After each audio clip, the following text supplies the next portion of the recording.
Hello everyone, welcome back another video. तो ये video बहुत इम्पोर्टेंट रहने वाली है, ठीक, जिसमें हम कुछ इम्पोर्टेंट टॉपिक तो नहीं बोलूँगा, देखो सिलेबस से रिलेटेड तो हम कुछ डिस्कस करने नहीं वाले हैं, पर लेकिन एक ये बहुत इंपॉर्टेंट टॉपिक है आपके लिए, ठीक है। जब भी आप बीएससी में आपने एडमिशन किया होगा तो आपके मन में ये क्वेश्चन ज़रूर आया होगा, क्या बिना कोचिंग के, देखो कोचिंग वर्ड इसलिए बोल रहा हूँ क्योंकि आपके आसपास जितने भी मान लो आपके साथ के पढ़ने वाले बच्चे जो भी मान लो आपने एडमिशन लिया होगा, आपके साथ वाले जो जितने भी बच्चे हैं, तो कुछ कोचिंग कर रहे होंगे, कुछ नहीं कर रहे होंगे, ठीक है। तो आप कन्फ्यूजन में होंगे, क्या बिना कोचिंग के हम मैथ तैयार कर सकते हैं, क्या कोचिंग करना ज़रूरी है, क्या बिना कोचिंग के पास नहीं किया हो सकते, या फिर या परसेंटेज नहीं बना सकते, ठीक। तो ये सारी बातें हम इस वीडियो में करने वाले हैं। तो सबसे पहले देखो, पहला जो क्वेश्चन रहता है, पहले तो how to prepare math without coaching, ये मैं आपको वीडियो के लास्ट में बताऊंगा, ठीक है। सारी चीज़ें बताऊंगा कि यूट्यूब पर आप कैसे कैसे तैयार कर सकते हो, या मैंने कितना कंटेंट अपलोड किया मैथ, या फिर कहाँ से आप देख सकते हो, ये सारी चीज़ें हम बात करने वाले हैं, ठीक। तो सबसे पहले बात करते हैं, पहले तो क्या कोचिंग ज़रूरी है। तो देखो ये भी देखो जरूर, ये भी आपने देखा होगा, या ये एक ट्रू बात है कि बहुत सारे बच्चे बीएससी फर्स्ट ईयर में कोचिंग करते हैं, ठीक है। देखो सेकंड ईयर में भी करते हैं, ठीक है। तो अब देखो बीएससी फर्स्ट ईयर में बहुत बच्चे कोचिंग करेंगे, पर लेकिन देखो ये नहीं है कि मान लो जितने भी बच्चे कोचिंग करेंगे उनका कंफर्म है वो पास हो जाएंगे या उनका अच्छा परसेंटेज बनेगा। यानी जो कोचिंग कर रहे हैं, ये ऐसा नहीं हो सकता कि कोचिंग किया और बस कंफर्म हो गया, बस पास है परसेंटेज बनेगा, ठीक है। तो ये सत्य नहीं है एकदम, ये आप ये अपने मन में एकदम रख लीजिए कि बिल्कुल भी ये बात एकदम सच नहीं है। क्योंकि हमारे साथ जब हम पढ़ रहे थे ना, तब हमारे साथ कहीं, ये नहीं कि एक दो की मैं बात कर रहा हूँ, कम से कम 8-10 साथी थे हमारे जो कोचिंग कर रहे थे, पर लेकिन उनका किसी भी मान लो रीजन, ड्यू टू रीजन कुछ भी रहा हो, जिसमें कि वैसे उनका फेल हो गए, वो फर्स्ट ईयर में उनका ईयर बैक ही लग गया, ठीक। दोबारा फर्स्ट ईयर पढ़े, फिर सेकंड ईयर, थर्ड ईयर, ये सारी चीज़ें चलता रहा प्रोसेस, ठीक। तो इस टाइप से, तो इसका मतलब ये आप अपने मन से निकाल लीजिए कि क्या कोचिंग करना करेंगे तभी हम पास होंगे, बिना कोचिंग के नहीं होंगे, ये भी नहीं है। क्योंकि हमारे साथ देखो, अब मैं तो फर्स्ट ईयर सेकंड ईयर ये पास करके ही मैं पास कर चुका हूँ, ठीक है। तो मुझे पता है कि मेरे साथ किस किस टाइप के बच्चे रहे हैं, ठीक है, हमारे साथ किस किस टाइप के बच्चे थे। तो सबसे पहले देखो, इस टाइप के बच्चे भी हमने देखे थे, कोचिंग कर रहे थे, फेल हो गए, ईयर बैक लगा उनका, कोचिंग भी कर रहे थे, उनका बैक भी लगा, ऐसे भी हमने स्टूडेंट देखे। मैथ में ज़्यादातर अगर ऑलमोस्ट देखा जाए तो मैथ में ही बैक लगता है, फिजिक्स में कुछ परसेंटेज में लगता है, नहीं मैथ में सबसे ज़्यादा। अगर आप देखोगे ना, आपका जो बैक भी लगेगा, आप जब एग्ज़ाम देंगे, रिजल्ट आएगा, तब आपको पता चलेगा, मैथ में ही ज़्यादा चांसेस रहता है बैक लगने का, ठीक। और कुछ इस टाइप के बच्चे भी थे मान लो जिन्होंने कोचिंग नहीं किया और बहुत अच्छा भी स्कोर किया, और कुछ मान लो अच्छा स्कोर नहीं कर पाए, पर लेकिन वो मान लो 55 से 60% के बीच में भी तो वो परसेंटेज ले आए, ठीक है। ये है। अब आप देखो, ये मत सोचना कि 55-60% में बोल रहा हूँ, ये अब देखो 12th बोर्ड एग्ज़ाम नहीं है, ये आपको यहाँ पर एक सच्चाई यहाँ पर जाननी होगी। 55 से 60% के बीच में बहुत सारे बच्चे, एक दो नहीं, बहुत सारे बच्चे परसेंटेज आता है, 50 से 55 भी आता है, 45 से 50 के बीच में भी परसेंटेज आता है, ये भी आपको पता, ठीक है। और ये नहीं है कि 70+ नहीं होता, 70+ भी होता है, 80+ भी होता है, ठीक है। तो बहुत कम मान लो आप देखोगे 80+, ज़्यादा नहीं होंगे, 70 से 80 के बीच में, हाँ कुछ होते हैं 60 से 70 के बीच में भी बहुत सारे होते हैं मान लो, एज़ कम्पेयर टू 70 से 80 के बीच में जितने होंगे उससे ज़्यादा होते हैं 60 से 70 के बीच में। फिर 50 से 60 के बीच में और मान लो ज़्यादा, जितना परसेंटेज नीचे आते जाओगे मान लो बच्चे ज़्यादा होंगे, इस टाइप से रहता है। तो आप ये रहती है यहाँ पर सच्चाई है, मैं आपको ये डिमोटिवेट नहीं कर रहा हूँ कि आप 90 या 95 नहीं बना सकते, बना सकते हैं, पर लेकिन जो रिजल्ट रहा है ओवरऑल पीछे लास्ट ईयर, ठीक है, वो उसको देख के मैं आपको बता रहा हूँ। तो बहुत सारे बच्चे फेल भी होते हैं, ये भी चीज़ें हैं यहाँ पर, ठीक। तो अब देखो, सबसे पहले ये आप कंफर्म कर लो कि कोचिंग ज़रूरी नहीं है, पर लेकिन इम्पोर्टेंट ये, अगर आप देखो कोचिंग भी कर रहे हैं, पर लेकिन आपको self study is most important, ठीक। ठीक, आप कोचिंग करो या ना करो कोई फ़र्क नहीं पड़ता है, डिपेंड करता है। अगर आप देखो कोचिंग करोगे तो बस ये है कि आप सर से पढ़ोगे तो वहाँ पर आपको चीज़ें क्लियर हो जाएंगी, तो आपको कम ये सोर्स ढूंढने पड़ेंगे। ठीक है, कोचिंग से बस इतना फ़ायदा मिलता है कि आपको एक सोर्स कम ढूंढने पड़ते हैं। ठीक है, बस अगर आप कोचिंग नहीं करोगे तो आपको थोड़ा सा यूट्यूब इधर उधर थोड़ा सा देखना पड़ता है। नोट्स आपको मिल जाएंगे की point you BSc first year में, उसकी टेंशन नहीं है, नोट्स आपको प्रॉपरली मिल जाएंगे। नोट्स प्रॉपरली हैं, बस कैसे आपको देखना है यूट्यूब पर वो मैं आपको बता दूंगा लास्ट में। ये अगर आप उसको फॉलो करते हो तब भी आप अच्छा कर सकते हो, बस थोड़ा सा एफर्ट डालना पड़ेगा आपको। कोचिंग में आपको सीधा मिलता है। अब आपको भी पता है कि जो जितना ज़्यादा एफर्ट डालता है वो आगे आपके लिए हेल्पफुल रहता है। ठीक है, अभी से अगर आप एफर्ट डालोगे तो आपके लिए अच्छा रहेगा। सेकंड ईयर में भी आप एकदम आपको एक हैबिट बनेगी अच्छी मेहनत करने की, ये सारी चीज़ें रहेंगी। ठीक, तो सेल्फ स्टडी मोस्ट इंपॉर्टेंट रहती है। तो जो भी मान लो कोचिंग करते हैं, बस कोचिंग किया आए, रिवीजन ही नहीं कर रहे हैं, मान लो सिलेबस होता जा रहा है, रिवीजन नहीं कर पा रहे हैं, तो फिर जैसे एग्जाम टाइम आता है वो फिर समझ नहीं पाते क्या पढ़ें क्या नहीं, क्योंकि कोचिंग में बहुत ज़्यादा पढ़ा देते हैं, ये भी आपको पता होगा। ठीक, और अच्छा परसेंटेज के लिए ये इम्पोर्टेंट देखो, एग्ज़ाम में अच्छा स्कोर करने के लिए क्या पढ़ना है उससे ज़्यादा ज़रूरी है क्या नहीं पढ़ना है, मतलब क्या क्या इम्पोर्टेंट जो चीज़ें मान लो अगर देखो, अगर आपको आगे फ्यूचर में MSc वगैरह उस एरिया में अगर आपको जाना है, ठीक है, IIT जैम वगैरह में, तो आप अपना सिलेबस अच्छे से पढ़ो। ठीक है, एकदम हर कॉन्सेप्ट को क्लियर करो।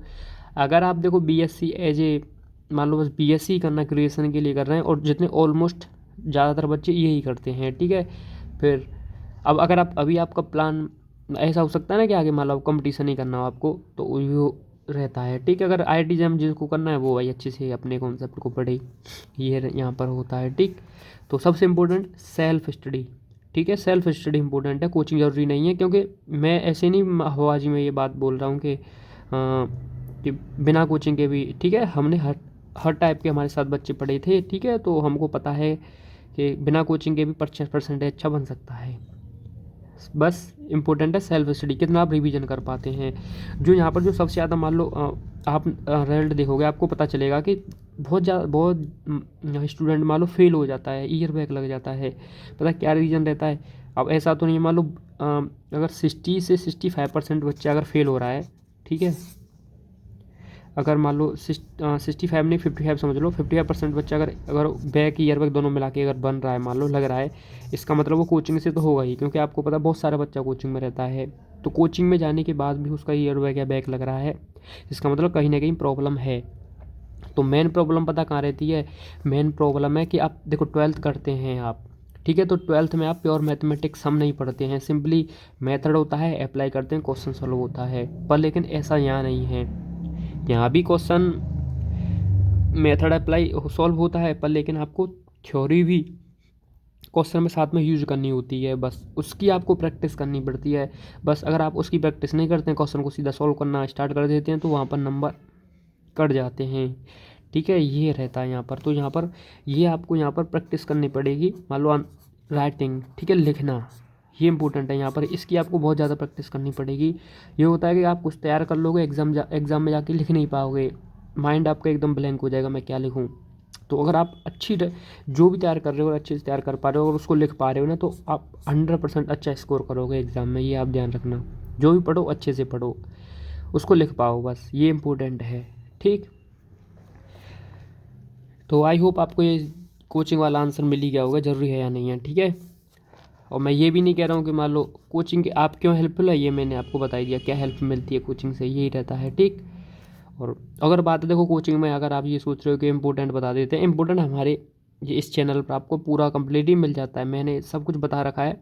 आप की point BSc first year Telegram में देखना, या फिर और आपको वीडियो मिलेंगी, क्या क्या इंपॉर्टेंट है ये हम पहले ही बता चुके हैं। ठीक, तो इम्पोर्टेंट की टेंशन वो है ही, नोट्स आपको प्रॉपरली मिल रहा है, बस आपको थोड़ा एफर्ट डालना पड़ेगा, क्योंकि कुछ भाई हम सब कुछ नहीं करा पाए हैं अपने यूट्यूब इस चैनल पर, तो आपको थोड़ा इधर उधर यूट्यूब पर थोड़ा एफर्ट डालना पड़ेगा।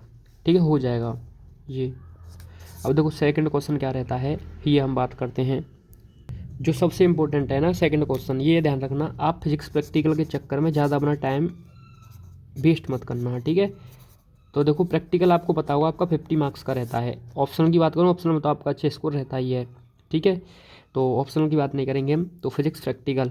ठीक है, तो इसमें आप ज़्यादा इतना इन्वॉल्व मत हो जाना कि आप अपनी थ्योरी को ख़राब कर ले जाओ। ठीक है, क्योंकि फिजिक्स ये स्कोरिंग है, आप ध्यान रखना। ये आपका फिजिक्स जो है वो क्या है, स्कोरिंग सब्जेक्ट है, क्योंकि मैथ के कंपैरिजन में फिजिक्स में और देखो मैथ में भी स्कोर अच्छा हो सकता है, ये नहीं कह रहा हूँ मैं, पर लेकिन फिजिक्स में और अच्छा स्कोर कर सकते हैं, क्योंकि देखो प्रैक्टिकल में ज़्यादा इन्वॉल्व होना नहीं, थोड़ा थोड़ा आप इन्वॉल्व होते रहो। एंड ऐसा भी नहीं कि मान लो प्रैक्टिकल को भी आप बिल्कुल स्किप कर दो, ऐसा भी नहीं है, क्योंकि प्रैक्टिकल 50 है, अगर 50 में से अगर आप 35 से 40 के बीच में अगर स्कोर कर रहे हो, और ये नहीं कि इसके लिए आपको ज़्यादा एफर्ट डालना पड़ेगा, ठीक है। बस आपका जिस दिन भी मान लो आपका प्रैक्टिकल लैब है, आप उस दिन अटैम्प्ट करिए। क्या हो रहा है, 2-3 घंटे अगर आप दे रहे हो लैब को, अगर एक वीक में 5 से 6 घंटे दे रहे हो तो कोई वो नहीं है, ठीक है। 5 से 6 घंटे अगर आप वीक में देते जाओ तो आपको 35 से 40 के बीच में अगर नंबर रहता है तो अच्छा स्कोर रहेगा, टेंशन नहीं है आपको। फिर क्योंकि मेन देखो थ्योरी है, थ्योरी आपका 100 मार्क्स का रहेगा। और देखो फर्स्ट ईयर का फिजिक्स थोड़ा सा सिलेबस इसका इतना ब्रॉड नहीं कह सकते हैं, ठीक है। इसमें आप यहाँ से अच्छा स्कोर कर सकते हो, 80 से मान लो 90 के बीच में अच्छा स्कोर इसमें बना सकते हो आप यहाँ से, ठीक है। उसके लिए क्या करना पड़ेगा, अब देखो फिजिक्स का तो अगर मैं बात करूँ तो देखो आप नोट से भी अच्छे से समझ सकते हो फिजिक्स को, ठीक है। ये इतना टफ नहीं, क्योंकि इसमें अगर पेपर की बात करूँ मैं, पेपर हो गया सेकंड आपका, ठीक है, थर्मोडायनेमिक्स, और पेपर थर्ड इलेक्ट्रॉनिक्स। तो देखो इलेक्ट्रॉनिक्स और पेपर थर्ड, ये दोनों पेपर आप नोट से अच्छे से समझ सकते हो। बस कुछ चीज़ें होंगी जो जो अगर मान लो आपको कुछ चीज़ें होंगी जो नहीं समझ में आएंगी, तो आपको क्या करना है, सिलेबस आपके पास है तो आप उस टॉपिक को यूट्यूब पर सर्च करो, ठीक है। आपको यूट्यूब पर सारे टॉपिक मिल जाएंगे फिजिक्स के। देखो पहले तो आप जितना भी हमने यूट्यूब पर कराया है आप वो देख लो, तो मैंने बहुत सारी चीज़ें कवर करवाई हैं फिजिक्स में, क्या क्या इंपॉर्टेंट है, ठीक है। वहाँ से आप चेकअप कर लो, और फिर मान लो जो टॉपिक हमने नहीं करवाया है, आप वो टॉपिक यूट्यूब पर सर्च कर लो, सीधा वो टॉपिक डालोगे आपको मिल जाएगा। अब आप देखो ये कन्फ्यूजन रहता है, मैं क्योंकि मैं भी फर्स्ट ईयर से निकला हूँ तो मुझे पता है क्या कन्फ्यूजन रहता है, कि यूट्यूब पर जो लैंग्वेज यूज की हुई है, ठीक है, जो लैंग्वेज मान लो आप देखोगे तो वहाँ पर वो अपनी लैंग्वेज बताएंगे जो भी, ठीक है। तो उसमें और आप नोट्स में देखोगे तो डिफरेंस रहेगा लैंग्वेज का, तो आप कन्फ्यूजन रहते हैं कि मैं इसको करूँ या इसको करूँ, ठीक। तो देखो आपको क्या करना है, अब देखो सिंपली बताता हूँ, डेरिवेशन रहता है। अब देखो डेरिवेशन तो कोई चेंज नहीं कर सकता ना, देखो लैंग्वेज सिंपल है, देखो लैंग्वेज आप जहाँ से आपको अच्छी लगे ना वो लैंग्वेज यूज़ कर दो। ये नहीं कि मान लो मान लो जो भी नोट्स में लैंग्वेज है बस वो यूज़ करूँ मैं, नहीं, लैंग्वेज जो आपको अच्छी लगे, क्योंकि जब भी आप तैयार करोगे लैंग्वेज अपनी एग्ज़ाम में, वो एज इट इज़ नहीं लिख पाओगे, वहाँ पर भी आप कुछ ना कुछ अपनी, जब आप जैसे वहाँ पर आपको याद नहीं आएगा ना, तो फिर आप कुछ अपने से प्लान करोगे कि क्या क्या इससे रिलेटेड मैं लिखूँ, होता है ना चेंजिंग। तो वही बस जो भी आपको अच्छी लगे लैंग्वेज वो आप लिख लो और उसी को बार बार तैयार करो। फिर आप एग्जाम टाइम में चेंज मत करने की कोशिश मत करना कि नोट से अब तैयार कर लेता हूँ, ये नहीं। डेरिवेशन सबका सेम रहता ही है, ठीक है। तो डेरिवेशन तो आप आपको बस डेरिवेशन ही समझना पड़ेगा, नोट से आप थ्योरी और वो सारी चीज़ तो आप खुद ही समझ जाओगे नोट से, ठीक। डेरिवेशन आप यूट्यूब से देख सकते हो, बस टॉपिक डालोगे आपको सब सारे टॉपिक मिल जाएंगे, ठीक। और क्या क्या इंपॉर्टेंट है, फिजिक्स बीएससी फर्स्ट ईयर में मैंने तीनों पेपर बना चुका हूँ, बस उसको आप देखोगे आपको पता चल जाएगा क्या क्या पढ़ना है क्या नहीं, ठीक। ये है, तो इसमें इम्पोर्टेंट बात ये है कि आप ऐसा इतना इन्वॉल्व मत हो जाना प्रैक्टिकल में कि थ्योरी तैयार ना कर पाओ। तो अगर आप अभी से थ्योरी को साथ साथ लेते चलोगे प्रैक्टिकल के तो हो जाएगा, ठीक है। तो आपको थोड़ा सा यहाँ से सीरियस होना पड़ेगा अपनी पेपर को लेकर के, एग्ज़ाम को लेकर के, बस ये है, ठीक। क्योंकि फिर अगर आप अब नहीं होंगे, फिर एग्ज़ाम टाइम पर आप थोड़ा सीरियस होंगे तो वहाँ पर आपको हाइपिक होने लग जाओगे आप, क्योंकि एग्ज़ाम आएगा पास में, मैं क्या तैयार करूँ क्या नहीं करूँ, तो ये कन्फ्यूज़न रहता है फिर, ठीक। ये अब देखो, अब बात करते हैं जो सबसे इम्पोर्टेंट क्वेश्चन है आपका, यही होगा कि how to prepare math without coaching. क्या मैथ विदाउट कोचिंग हम कैसे कैसे तैयार करें, ठीक है। देखो सबसे पहले बात करते हैं paper third ODE, ordinary differential equation, ठीक है। तो देखो ऑर्डिनरी डिफरेंशियल इक्वेशन में ऑलमोस्ट जितने भी मान लो टॉपिक हैं, तो देखो वैसे मैं ये नहीं कहूँगा कि मैं नहीं करवाएं, आप वहीं से देखो, आपको अच्छा लगे यूट्यूब पर भी पूरा OD मिल जाएगा आपको, कंप्लीट OD आपको यूट्यूब पर मिल जाएगा, आप टॉपिक डालोगे आपको पूरा OD मिल जाएगा, ठीक है। और लैंग्वेज कैसे लिखना है आप एक बार मेरा चेक कर लेना, ठीक है। मैंने सारी OD के जितने भी इंपॉर्टेंट टॉपिक हैं सब पर मैंने वीडियो बनाया है, ठीक है। तो बीएससी में लैंग्वेज लिखना पड़ता है, तो आपको ज़्यादातर वीडियो मिलेंगी, बीटेक की वीडियो मिलेंगी OD पर, तो वहाँ पर देखो बीटेक में लैंग्वेज यूज नहीं करनी पड़ती, सीधा थ्योरी अप्लाई करना पड़ता है, ठीक है। तो लैंग्वेज आप मेरा एक बार वीडियो ज़रूर देखना, उससे आपको पता चल जाएगा कि कैसे कैसे लैंग्वेज के टाइम में क्वेश्चन सॉल्व करना है। ठीक है, उसके बाद आपको अगर मेरे से समझ में आ रहा है, मैंने जितनी वीडियो डाली हैं आप उनसे फिर तैयार कर लेना। अब देखो ओडी में तो आपको सिंपली पता है, आपको मेथड सीखना है, क्वेश्चन खुद से लगाने पड़ेंगे। जो क्वेश्चन ना है, नोट्स पड़ा हुआ है तो वहाँ से आप कर लो तैयार बस। तो आपको मेथड और उस मेथड पर 5 से 6 क्वेश्चन आप लगा लोगे तो आपको मेथड तैयार हो जाएगा, फिर आपको प्रॉब्लम ही नहीं आएगी कहीं पर। ठीक, तो या ऐसा करना, या फिर आप सिंपली क्या करना है आपको, अदर टीचर आप फॉलो कर सकते हो। ठीक है, बहुत सारे टीचर हैं, आपको बताओ तो आप कहीं से भी सर्च कर सकते हो। मैं किसी एक टीचर स्पेसिफिक का नाम तो नहीं यहाँ पर आपको बता सकता, बहुत सारे टीचर आपको मिल ही जाएंगे। ठीक, और या फिर मैंने आपको बता ही दिया है कि मैं ओडी पर डाल चुका हूँ, जितने भी इंपॉर्टेंट हो गए सभी पर मैं वीडियो बना चुका हूँ। अगर कोई बच्चा भी होगा तो इस बार हम कर देंगे। ठीक है, इसमें आपका दिसंबर महीने में पूरा कंप्लीट ओडी के जितने भी टॉपिक हैं। तो पहले तैयार करने से पहले एक बार इंपॉर्टेंट वीडियो मेरे ज़रूर देखना। ठीक है, इस यूनिवर्सिटी के लिए क्या क्या इंपॉर्टेंट टॉपिक हैं वो आपको ज़रूर देख लेने हैं। ठीक, अब उसके बाद बात करते हैं जो सबसे ज़्यादा ऐसे दिक्कत आपको आती है पेपर सेकंड रियल एनालिसिस, उसको बाद में बात करेंगे। पहले पेपर 1 ज्योमेट्री की तरफ चलते हैं। तो देखो ज्योमेट्री में मैं सिंपली आपको बता देता हूँ। देखो ज्योमेट्री में जो भी मान लो आपका ये स्ट्रेट लाइन एंड प्लेन्स है जो मैं नहीं करवाया हूँ, ठीक है, तो उसका आप कहाँ से देख सकते हो। तो देखो आपको सफल सिंह बिसेन भैया थे, वो हमने भी उनका वीडियो तब उस टाइम, ठीक है, फॉलो किया था। तो आप सफल सिंह बिसेन सर्च करना यूट्यूब पर, आपको वीडियो मिल जाएंगी। ठीक है, तो उन्होंने स्ट्रेट लाइन प्लेन्स इसी यूनिवर्सिटी का करवाया है। ठीक है, तो वो हमारे सीनियर ही थे, तो आप वहाँ से फॉलो कर सकते हो। आपको स्ट्रेट लाइन प्लेन्स जो भी है सिलेबस का, उन्होंने वो क्वेश्चन सारे करवाए हैं, तो वहाँ से आप वो भी कर सकते हो। ठीक है, और भी उन्होंने सारे टॉपिक मान लो ज्योमेट्री बहुत सारे टॉपिक उन्होंने करवाए हैं। ठीक, और मेरे चैनल पर भी कुछ वीडियो पड़े हुए हैं, आप देखना ज्योमेट्री का।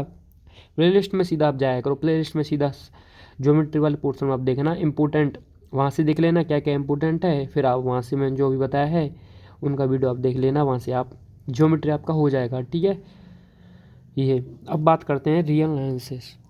तो देखो रियल एनालिसिस में बात करूँ तो जो सबसे पहला जो टॉपिक है आपका टोटोलॉजी, जो आप पढ़ते हो एम्प्लीफिकेशन वाला, तो वो तो ईजी है, मुझे लगता है आप क्लास करोगे रेगुलरली तो आपको हो जाएगा वो वाला। तो ठीक है, दिक्कत जो आती है वो आपको देखो सेट रिलेशन फंक्शन उसमें आती है, क्योंकि अगर देखो सिंपली क्या करना है आपको, सेट रिलेशन फंक्शन और इसमें जो आपका जो इसमें बहुत सारी थ्योरम हैं।